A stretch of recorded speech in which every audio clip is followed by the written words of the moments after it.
Živijo, sva Davor in Andraž iz Desvitek TV in danes bova končno obravnavala največji, najnovejši iPhone do zdaj. iPhone 12 Pro Max, ki je Appleov paradni konj, flagship, najboljš, kar podjetje iz Cupertina trenutno lahko ponudi, vsaj kar se tiče pametnih telefonov. Tako da, če imate velike dlani in še večjo denarnico zanj, potem se vam splača pogledati ta video, ga všečkati, naročite se tudi prosim na en kanal, to nama ful pomaga in spremljate naj lahko tudi na Instagramu, Facebooku, Twitterju in pa TikToku. Evo, Andraž, gremo. Let's go. Step it up, you runts. 12 Pro Max je Appleov odgovor na Samsung Galaxy S20 Ultra, Galaxy Note 20 Ultra, pa na Huaweijev Mate 40 Pro, tudi če je bil ta predstavljen malo kasneje. Vidi se, da se Tim Cook in njegova ekipa pri njem niso držali nazaj. Daleč od tega. Kot prvo, ta telefon je gromozanski in to celo za nekoga, ki ima velike dlani, tako kar jaz. Diagonala zaslona meri kar 17,1 cm, kar je več kot pri 11 Pro Maxu, še zmeraj sicer ni tako velik kot pri S20 Ultra, ampak telefon ni samo visok, glih v tem je poanta, je tudi širok.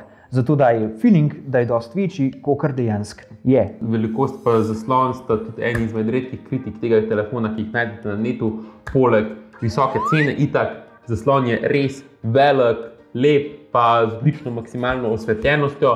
Tukaj se vidi, da je strojna oprema, ki je noter, boljša praktično od programske, ker je zelo težko pri iPhone-ih narediti. iPhone prek iOS-a še vedno obravnava, da smo v 2015, čeprav je 12 Pro Max že ena manjša tablica praktično tega. Kaj pa sploh mislim s tem? Apple kljub velikosti ekrana še zmeraj ne podpira multitaskinga oziroma deljenega zaslona in ne izkoristi celega njegovega potenciala, tako kot recimo imajo multitasking androidni telefoni, nemogoče ga je pa tudi še zmeraj uporabljati z eno dlanjo oziroma ful težko. iOS 14 je nakazal korake v pravo smer, sliko v sliki in tudi že odprej je obstajala funkcija reachability, dostopnost, ampak potrebno bi bilo več napredka, saj mi da tako mislila. iOS bi si moral za vzor vzeti Samsung One UI Skin, ki je nekako po najinem mnenju vzor tega, kako napraviti operacijski sistem, ki bo uporabniku omogočal oziroma olajševal rokovanje z velikimi telefoni. Že mogoče imajo sveče telefone oni. Tako? Kakorkoli, zaslon je res lep, barve so super in tako kot ostali bratje iz linije 12, ima tudi 12 Pro Max oglate robove, narejene iz nerjavečega jekla, ki je pa pač magnet za prstne odtise. Lejte to, kako se to pozna, res, ko zdržim tale telefon, pa se res močno pozna, tako da dejte gor uvitek, da ne bo skozi treba brisati teh prstnih odtisov, ki se gor poznajo, res v vsakem primeru dejte uvitek. Če vas pa zanima, ali so letos zmanjšali izrezo za Face ID in robove, niso, sam, ker je toliko večji, zgleda manjša vse skupaj celotna stvar. Druga kritika tega zaslona, ki jo imava midva, je pa še to, da nima 120 Hz niti 90 Hz osvežitve, ampak standardno 60 Hz. Ker bi glede na to, da se kiti z imenom Pro in pa temu primerno visoko ceno, bi mogel imeti. Brez izgovorov. Zakaj nima? Razlog verjetno tiči v tem, da je letos korona kriza, bile so težave z dobavljivostjo LTPO zaslonov zaradi koronavirusa, ali pa morda recimo niso dosegali Appleovih visokih standardov kvalitete, ker bi preveč požrli baterijo. Lahko je pa Apple uporabil čisto svoj klasičen move, svojo klasično potezo in je to nadgradnjo nekako preložil za naslednji let. In letos recimo raje izbral to, da so vgradili noter 5G antene. Apple style čisto. I'm right? Oh, yeah. V tem bi lahko midva razpravljala na dolgo, na široko, nima veze, v glavnem 120 Hz osvežitve na tem zaslonu ni. So pa zvočniki še zmeraj ful dobri, tukaj spodaj jih vidite, verjetno tudi zahvaljujoč dejstvu, da je telefon pač večji in so noter lahko spravili večje komponente, pa boljše komponente za te stereo zvočnike. Telefon je tudi zaradi nerjavečega jekla tukaj na ogrodju primerno težak in je težji kot S20 pa Note 20 Ultra, čeprav sta tiste dva še večja telefona in se tudi to čuti v roki, da je težji. Ja. Baterija na tem telefonu je tudi super izvrstna. Čeprav je manjša kot pri 11 Pro Maxu, lahko vam rečeva, da zaradi odlične optimizacije strojne opreme in programske opreme z lahkoto zdrži 2 dni. Vsaj, kar sva midva slišala po najnih testih, ni bilo problema.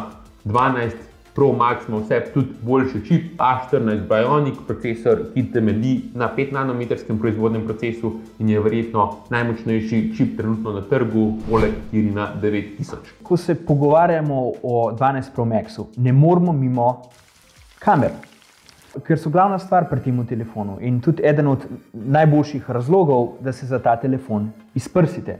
Ima 3 kamere, in sicer navadno široko, glavno široko, ultra širokokotno in pa telefoto kamero. Glavna kamera ima za 47% večji zaslon, kar je ogromen. Ja, in je povrhu še stabilizirana na povsem nov način, da se kompenzira tresenje rok pri napravljanju fotografij ter video. To je narejeno tako, da se premika cel senzor, ne samo leča. Poleg tega je večja tudi sama leča na telefoto kameri, ki so jo iz 52 mm nadgradili na 65 mm, da lahko res bolj zoomirate na svoje subjekte, in sicer 2,5-krat namesto 2-krat, kot pri standardnem 12 Proju. Večji senzor na kameri v normalnih dnevnih pogojih sicer v redu, roko na srce ne proizvede, ne vem, toliko boljših fotk, kot naprimer 12 Pro ali pa obična 12, ker pa lahko v temi iz okolice sprejme več svetlobe, pa v njej res pride do izraza. Ja, in omogoča delanje nočnih portretnih fotografij, seveda s pomočjo senzorja LiDAR, ki pomaga natančno določiti globino subjektov, ki so ujeti v sam objektiv kamere. Ker je senzor tako velik pri tem telefonu, iPhone 12 Pro Max včasih sploh ne preklopa avtomatsko na nočni način, ampak s pomočjo tega večjega senzorja pritegne več svetlobe na napravi, pa naredi čim bolj naravno fotko, brez night moda. Do izraza pa pride tudi precej stabiliziran senzor, sploh pri snemanju videov. Aktivirava stabilizacijo, pa bomo videli, kako se senzor dejansko obnaša. Zaradi kompenzacije tresenja so te veliko bolj tekoči, minimalno tresenja, je pa res, da je zaradi veliko večjega senzorja tudi en problem manjši, tako imenovani lens flares oziroma silnaleči, ker potegne več svetlobe iz vseh mogočnih svetlobnih virov v okolici in se mogoče poznamo na kakšnih videih. Zato ne pretiravava, ko praviva, da je sistem kamer na 12 Pro Max res dober in gre za enega izmed najbolj vsestranskih, kar jih je trenutno mogoče dobiti na trgu, ampak a je vreden te visoke cene? To je drugo vprašanje. Ja, res je. Was a very nice question. Very nice indeed. In ja, 12 Pro Max podpira 5G. Valjda, na tem mestu sploh ne bova več na dolgo diskutirala, ker so se nekako van obregala že v prejšnjem videu tem 12 Proju. Vse, kar vam lahko na tem mestu nekako rečeva, je samo to, da boste tisti, ki boste kupili 12 Pro Max, zagotovo dobili vstopnico za prihodnost. Edini problem leži v tem, da bo ta prihodnost postala resničnost kvečjemu šele čez 2 do 3 leta. Ja, to je kar dolg časa, ker telefone v povprečju ljudje menjamo tam na 2 do 3 leta, boste imeli v žepu telefon prihodnosti, ki pa ne bo nikoli izkoristil celotnega potenciala 5G-ja. Sploh tukaj v Sloveniji ne naj narobe zastopati. To ni napad na točen iPhone 12, iPhone 12 Pro Max. To je napad, to je pač stvar, za katero je treba vedeti za vse telefone, ki trenutno na slovenskem trgu podpirajo 5G omrežje. Ne nasedati, pa zavedajte se, 5G je tehnologija prihodnosti. In tukaj je pomembna beseda prihodnost, ker v Sloveniji bo trajalo še nekaj časa, preden bo 5G res izkoristil potencial.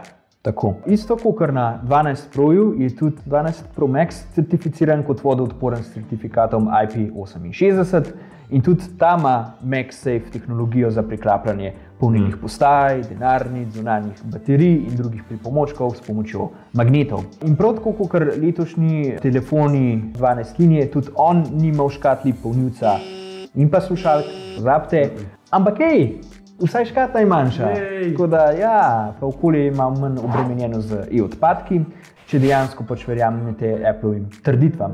Zdaj se lahko rečeva, da bi prej raje videla, da bi Apple končno se znebil vhoda Lightning in končno prišel na USB-C, tako kot čisto vsi ostali proizvajalci mobilnih telefonov. Ker USB-C imamo praktično po mojem že vsi doma. Ja. Torej, a se splača kupiti 12 Pro Maxa? Ne bova lagala, ta telefon je drag, sicer ne tako drag kot recimo Note 20 Ultra, sploh v nekaterih regijah, z izjemo Indije, ampak še zmeri, dajmo se ne snapiti.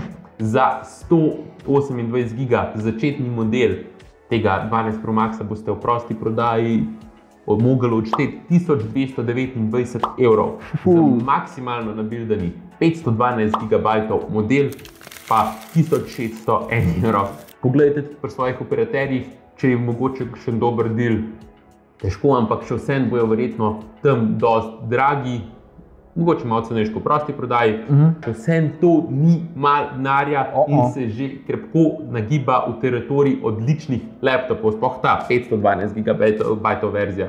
Poleg tega živimo v turbulentnih časih, kjer ni nič gotovo, ljudje izgubljajo lahko službe levo pa desno in neodgovorno od naju bi bilo, da vam predlagava, da se zakreditirate za to, da boste kupili najnovejši telefon, daleč tega, ker so druge stvari mogoče malo bolj pomembne. Glede zato tega telefona recimo ne mora predlagati 90% najnim gledalcev, ker je pač predrag in za take bo obična 12-ka večka primerna. Objektivno gledano najbolj vreden iPhone letos, najlažje ga je priporočiti, ker je odlično zadev kompromis med ceno in pa zmogljivostjo v enem paketu.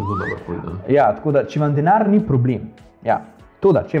problem, če ste povrhu tega fotograf in ste še navdušeni nad sodobno tehnologijo, tako kot mi dva, imate radi velike ekrane, velike baterije in pa imate veliko denarnico, potem sprobajte 12 Pro Maxa. Res je na samem vrhu skupaj z najboljšimi androidnimi telefoni. Ok, končno to od tega videa, cajt, da zaokrožva ta video. Upava, da je bil informativen, da ste izvedeli vse, kar vas je zanimalo v temole iPhone 12 Pro Max. Ta barva je kar lepa, moram reči. Zdaj ste pa na vrsti vi, dajte nama v komentarjih zaupati, če se zanimate za nakup tega ali katerega drugega iPhona, pa če imate kakšno dodatno vprašanje, nama še to zaupajte v komentarjih. Res sva vesela, da so lahko v roki dobila to izvrstno mašinco. Ja, in upava, da se je nekako najino navdušenje tudi skozi ta celoten video pokazal. Tako da ja, to je za danes vse in do naslednjič. Prosim, ostanite zdravi. Pa se vidimo. Čau.